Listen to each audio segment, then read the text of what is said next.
नमस्कार, बहुत बहुत स्वागत है आपका डीजी खबर में। मैं आपके साथ पुष्पेश राय आपके लिए एक ऐसी कहानी लेके आया हूं जिसको देखने के लिए आप जरूर थिएटर जाएंगे।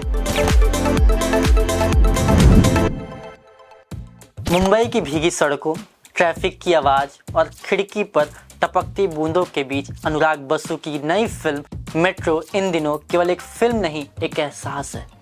एक ऐसा भावनात्मक सफर जो दर्शकों को रिश्तों की जटिलता, खामोशी और उनकी अनकही सच्चाइयों से रूबरू कराता है। यह एंथोलॉजी शोर शराबे से दूर बेहद संयमित और संवेदनशील तरीके से कहानी कहती है। संवादों से ज़्यादा यहाँ खामोशी बोलती है और दृश्यों की भाषा वह कह जाती है जो शब्द नहीं कह पाते। कोंकणा सेन शर्मा और पंकज त्रिपाठी एक ऐसे दंपति की भूमिका में हैं जो शादी के सालों बाद भी साथ तो हैं पर जुड़ाव कहीं खो चुका है। जब काजोल को अपने पति की डेटिंग ऐप पर सक्रियता का पता चलता है तो वो सिर्फ बेवफाई नहीं बल्कि सालों की दबी हुई, छुपी हुई गुस्से को उजागर करती है। कोंकणा अपने किरदार में बेहद गहराई लाती है जबकि पंकज त्रिपाठी की मासूमियत भरी शर्मिंदगी उन्हें मानव बनाती है। खलनायक नहीं, नीना गुप्ता एक ऐसी माँ के किरदार में है जो त्याग को प्रेम नहीं मानती और चाहती हैं कि उनकी बेटी वही गलतियां न दोहराए। चुमकी और पार्थ, आधुनिक प्रेम की उलझनें। सारा अली खान और आदित्य राय कपूर आज के दौर की उस पीढ़ी को प्रतिनिधित्व कर रहे हैं जो जुड़ाव चाहती है पर जिम्मेदारियों से डरती है। जहाँ चुमकी बेपरवाह और खोज में है, वहीं पार्थ शांत और स्थिर है।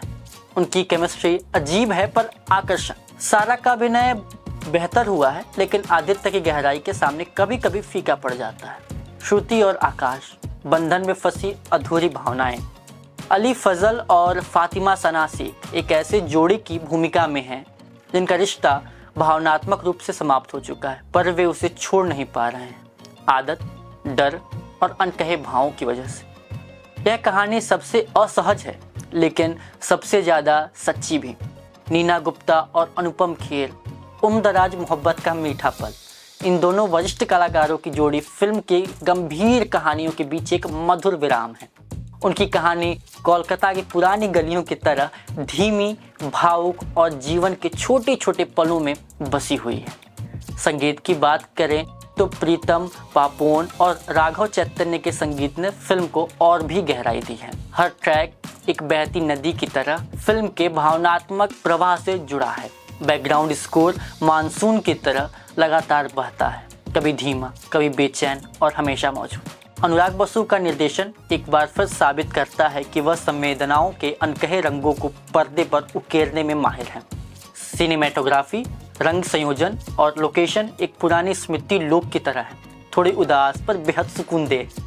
फिल्म की बारिश खुद एक किरदार बन जाती है जो कभी अव्यवस्था का प्रतीक है तो कभी शुद्धिकरण का। लेकिन सवाल ये है, क्या यह फिल्म आपके लिए है? अगर आप तेज रफ्तार ड्रामा या क्लाइमेक्स के आदी हैं तो मेट्रो इन दिनों शायद आपको धीमी लगे, लेकिन अगर आप फिल्मों में खामोशियों की आवाज़, अधूरी कहानियों की सच्चाई और रिश्तों की बारीकी ढूंढते हैं तो यह फिल्म आपके लिए ही बनी है। कुछ कहानियों में थोड़ी और गहराई हो सकती थी, कुछ किरदार अधूरे से लग सकते हैं, लेकिन शायद यही ज़िंदगी की सच्चाई है। फिल्म पूरी तरह बंद नहीं होती बल्कि आपके दिल में थोड़ी देर और रुक जाती है और शायद यही अच्छी सिनेमा की पहचान है। अगर ऐसी एकदम मूवी और निकाल दे तो मैं दावे के साथ कह सकता हूँ कि वो वाला जो दौर जिसके लिए हम लोग आज तरसते ना, क्या पुराने गाने थे, क्या पुरानी मूवीज थी, वो दौर वापस आ जाएगा। भाई बहुत बढ़िया फिल्म है, शुरू से लेकर आखिर तक एंटरटेन करती है मूवी। कहीं से भी ऐसा लगता है कि आप बोर हो जाओगे। मुझे बहुत ज्यादा अच्छी लगी फिल्म। क्या movie is good and I think this is the need of the day. और माँ बाप को बच्चों को लाना चाहिए, बच्चों को माँ बाप को लाना चाहिए, क्योंकि दिस इज हमारे समाज में यही हो रहा है। क्या फिल्म ये मैसेज दे रही है कि लाइफ में प्रॉब्लम्स रहती हैं लेकिन रिश्तों को प्रायोरिटाइज दो और प्रॉब्लम को थोड़ा सा बैक एंड पे रखो। सब कुछ सीखने के लिए मूवी बहुत ही amazing. We all should learn कि ये मूवी किस तरीके से बनाई गई, ये हमारे सीखने के लिए बनाई गई कि हम सब ऐसे हैं और हमें शायद ऐसा करना चाहिए। 5 में से आपको 5 आउट ऑफ 5 हाँ, सारी जनरेशन को रिलेट करके अच्छी मूवी है। तो मैं पूरी 5 on 5 देना चाहूंगी।